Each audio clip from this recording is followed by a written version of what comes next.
Hello friends, welcome back to Ryan's Realm and another episode of What's in the Stash. So today's video is the Italeri Jaguar GR.3 Big Cat. It's a 172 scale model with this very unusual big cat marking. So this is the part of the kit number, the scale. Figure not included, that's standard Italeri rules, so super decals with RAF. Side box, so some information about the big cat there, the measurements. On the other side we have a rendering of the finished aircraft, and then what's in the decal sheets.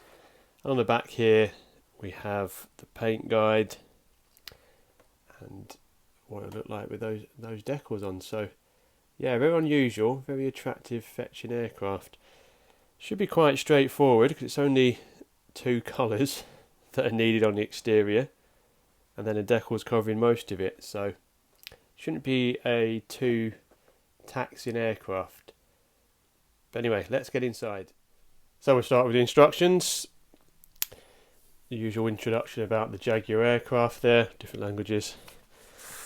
Got the sprues, so there's actually two main sprues and then the sprue with the transparency, so shouldn't be a taxing kit. So surprise surprise, starts with the cockpit and then the ejector seat, so made up of multiple parts there, as you can see. Nice little touch that there's moulded seat belts in there, well, harnesses from the top, obviously none from the bottom, but it's better than nothing, I guess. Then once that's built, it's just a cockpit tub, control panel, stick, usual stuff. And then you can mate the front fuse here. So again, nothing too taxing here. And then we get to the main fuse, so centre fuse and centre and rear fuse is all one bit here. As you can see here, and then we've got the engine nozzles, exhaust nozzles here, and then if you look here for the transparencies, you can see you can have it either a closed canopy or an open canopy. It's a nice touch.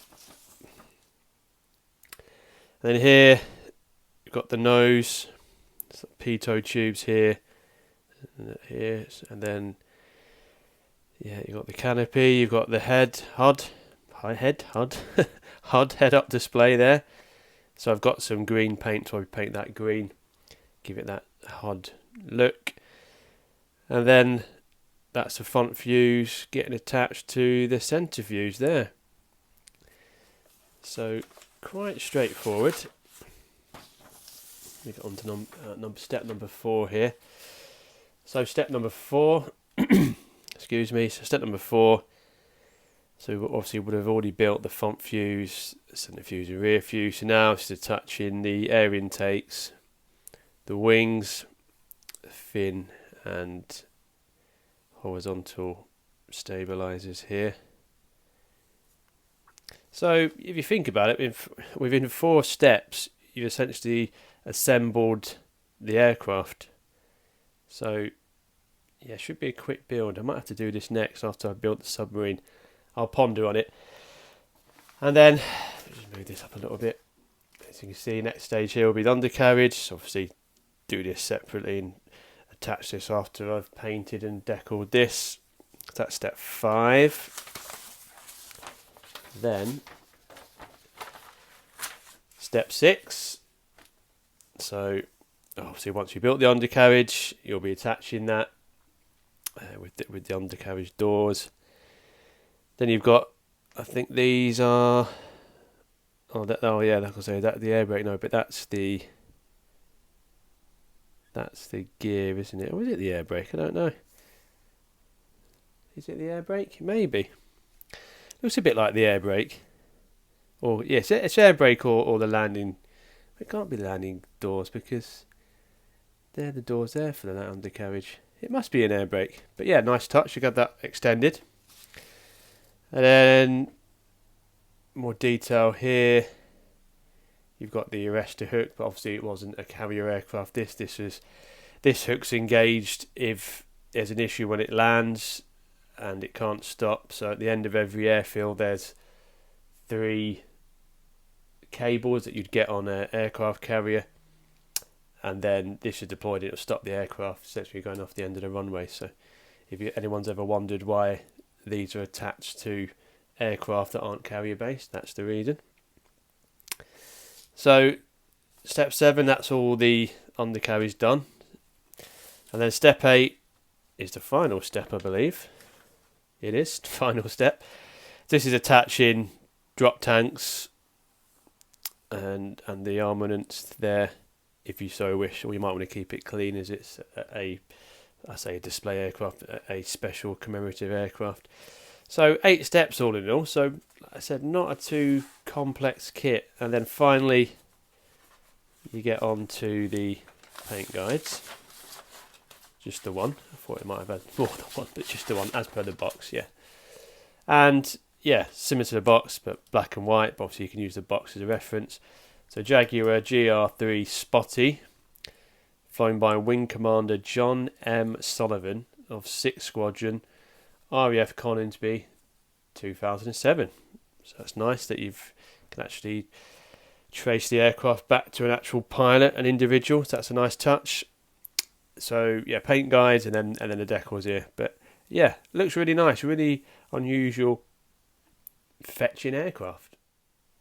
So as we've seen the paint guide, let's look at the decals. So I'm sure Italeri used cartograph, but as you can see, really nice quality decals. Yeah, obviously this kit's a few years old, but really good quality. So you see here the close-up, all the squadrons that operated the Jaguar, I assume there. Nice Union flag, it's good to see. So as you can tell, the top side of the aircraft, most of it is covered by these lovely decals. And as you can see, the canopy is covered by these decals. So I suppose you do have to mark it, because you'll have to paint the inside cockpit colour. But once you've done that, you just put a decal on top. So that'll make life easier. So all in all, lovely decals, and yeah, lovely aircraft. But one thing I have noticed, if you notice here, just looking now at the pilot there, Sergeant A.J. Vernon. Sergeant A.J. Vernon. But if you remember from the decals, from the instructions, it was a different pilot. So I don't know whether that pilot that they're saying on the decals was just flying Sergeant Vernon's aircraft on that particular day, but the names don't match up. So that might be an oversight from Italeri, or as I said, it might have been the aircraft had flown by that different person on that day perhaps. But as I said, cartograph decals, no issues, as expected by cartograph, bob on. So as per the instructions, you've got the 3 sprues, one of which being the transparencies. I'll keep this in a plastic bag obviously to protect them, but I'm just looking now under the light. Doesn't appear to be any seam lines. So you've got the windscreen, you've got the canopy, and you've got the HUD there. Again, I said I'll paint that green, but yeah, no obvious issues. I don't have to sand anything or get the polishing compounds out, which is good. Saves some time. So we'll go on to this sprue. I think this is sprue B. We'll start with B. So as you were seeing from the instructions, not a complicated kit, not major part count. So we've got the wings, nicely moulded, recessed panel lines. The cockpit console, got some detail there. So I don't know whether you use a decal on this. I didn't see a decal on there did I? Let's have a quick look. No, there's no decal for the cockpit, so hence the detail there, the added detail, so you can paint that. so that's quite good. But yeah, looks good. No major concerns that I can see here. No obvious flash. Nice detail inside the gear bays. The other side here. Yeah, as you can see, nice detail. Oh, that's quite annoying. Look, some sink marks or injector pin marks on the inside of the undercarriage. That's quite annoying. That'll have to be addressed. But I'm not sure the age of this kit. Oh, is that flash there? Yeah, that might be some flash. Look at that. Yeah, it doesn't look the best, that, does it? To get that on the camera. So some clean-up work will be needed. But I do think this is quite an old kit. I do think it's quite an old kit. But so that's frame B. I think this is frame A. So yeah, really easy. So look at this. 2 frames, just minimal part count. So got the front fuse, and then we've got the cockpit tub. So as I said, no decal, so they've got more detail there which you can paint and pick out. You could go to town there, couldn't you? You could either just paint it black and do like a white dry brush, or you could actually pick out the actual details. So I'll probably try and pick them out. Probably use paint and a toothpick just to get some of those small details. Give it a bit of variation, a bit of interest, because there's no pilot obviously in this aircraft. Unless I find a spare one. I might find a spare one, but it just gives it a bit more interest. But nice detail, all things considered. Then, as per the instructions, we've got the fin, tail, whatever you want to call it. Then you've got the pylons, and then the drop tanks and missiles, if you so wish, and these bombs or whatnot here. But yeah, there is some flash here, which I think comes with the territory, with the age.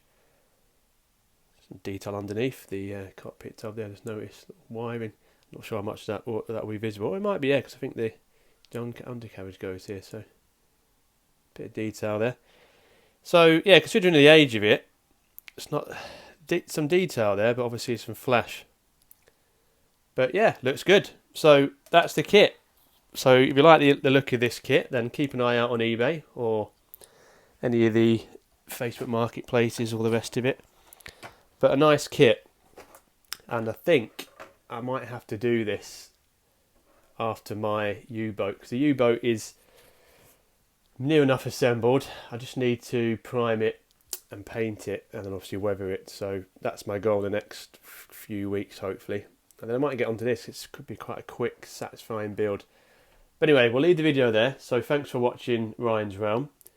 Like and subscribe and all that good stuff if you like my content, and I'll try and upload more frequently and give you regular updates and delve into my stash and ultimately get more build videos on the channel. So thanks for watching and take care.